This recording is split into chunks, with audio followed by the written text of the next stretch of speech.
नमस्कार प्रिय छात्रों, आरके क्लासेस खरगोपुर के इस शानदार शिक्षण प्लेटफॉर्म पर आपका हार्दिक स्वागत है। आप लोग थंबनेल को देखकर बहुत ही सही वीडियो पर आए हैं। सबसे पहले आप वीडियो को एक लाइक कर दीजिए और वीडियो को अपने दोस्तों में शेयर कर दीजिए। अगर आप हमारे चैनल पर पहली बार विजिट कर रहे हैं तो चैनल को सब्सक्राइब कर दीजिए, क्योंकि हम आपके लिए इतना मेहनत करते हैं तो एक लाइक, शेयर और सब्सक्राइब तो बनता है। इसके बाद हम बिना समय गंवाए हुए वीडियो की शुरुआत करते हैं। आज के वीडियो में हम लोग यूपी बोर्ड की कक्षा 10 के लिए हिंदी पद्य में गोस्वामी तुलसीदास जी का जीवन परिचय लिखना सीखेंगे, जो कि यूपी बोर्ड परीक्षा 2024 की दृष्टि से बहुत ही महत्वपूर्ण है और ये हर बार बोर्ड की परीक्षा में पूछा जाता है और इस बार भी बोर्ड परीक्षा में आना 100% निश्चित है। तो आज हम लोग गोस्वामी तुलसीदास जी का जीवन परिचय लिखना सीखेंगे। तो सबसे पहले हम ऊपर हेडिंग देंगे यहाँ पर गोस्वामी तुलसीदास, उसके बाद यहाँ पर हम जीवन परिचय की हेडिंग देंगे और लिखना शुरू करेंगे। महान हिंदू संत, समाज सुधारक के साथ ही दर्शन शास्त्र और कई प्रसिद्ध किताबों के भी रचयिता तथा संस्कृत से वास्तविक रामायण को अनुवादित करने वाले गोस्वामी तुलसीदास हिंदी और भारतीय तथा विश्व के महाकवि हैं।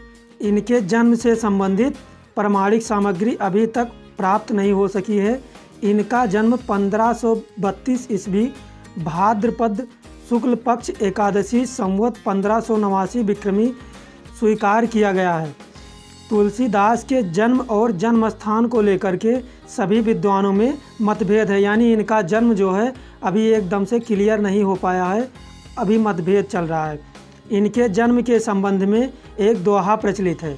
ये दोहा इस प्रकार है: 1554 विषय कालिंदी के तीर, श्रावण शुक्ला सप्तमी तुलसी धर्यो शरीर। इस प्रकार से ये दोहा इनके जन्म के संबंध में प्रचलित है। इसके बाद हम आगे लिखेंगे।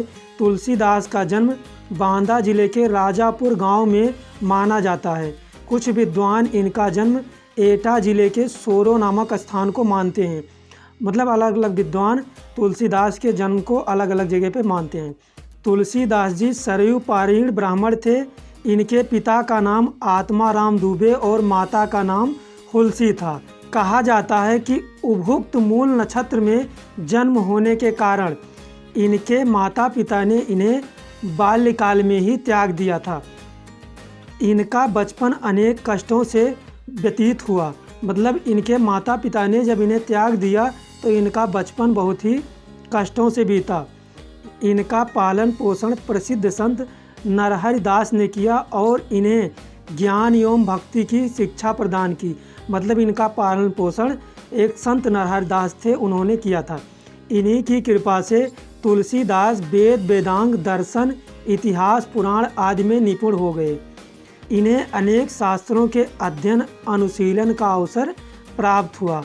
इनका विवाह पंडित दीनबंधु पाठक की पुत्री रत्नावली से हुआ था।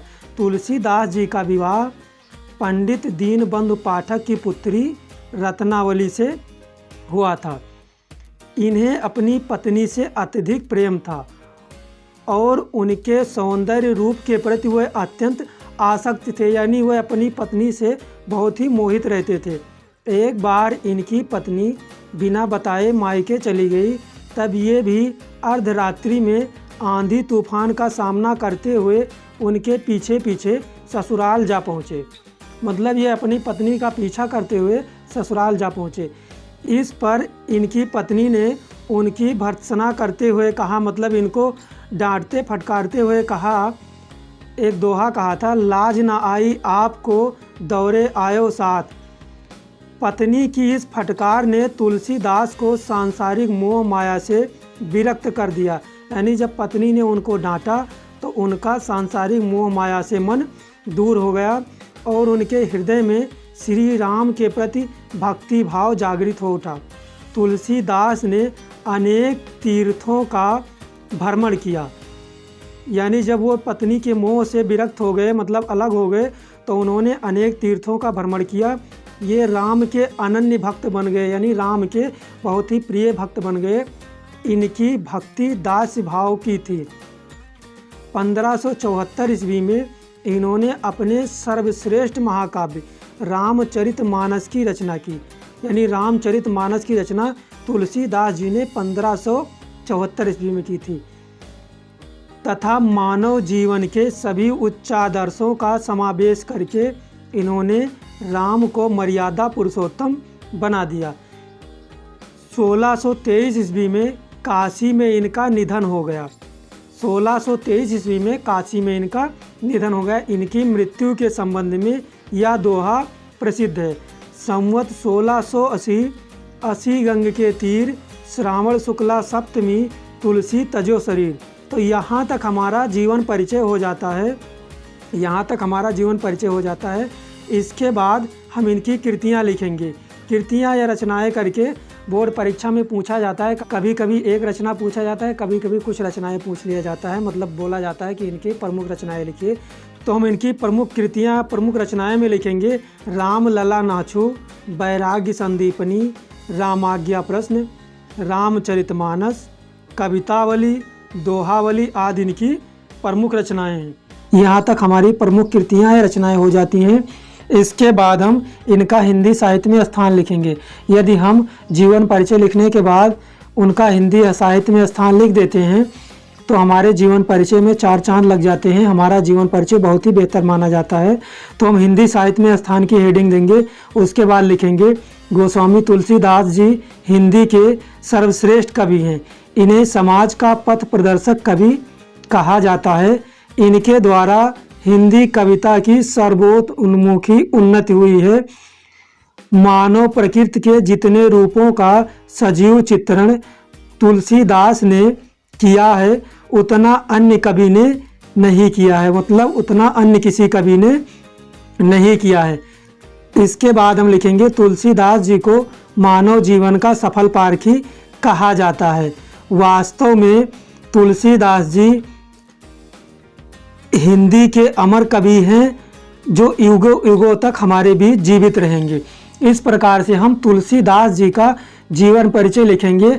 जीवन परिचय लिखने पर आपको 3 अंक तथा उनकी कृतियां लिखने पर आपको 2 अंक। इस प्रकार से कुल मिला के 5 अंकों के लिए पूछा जाता है। यदि आप जीवन परिचय और प्रमुख रचनाएं या कृतियां दोनों लिखेंगे तो आपको 5 अंक प्रदान किए जाएंगे।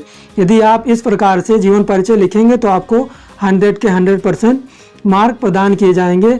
इसी प्रकार की और अन्य इन्फॉर्मेटिव वीडियो के लिए हमारे चैनल को सब्सक्राइब कर लीजिए और बेल आइकन को प्रेस कर दीजिए ताकि हम जैसे ही वीडियो अपलोड करें आपको उसकी नोटिफिकेशन यानी उसकी जानकारी प्राप्त हो जाए। धन्यवाद।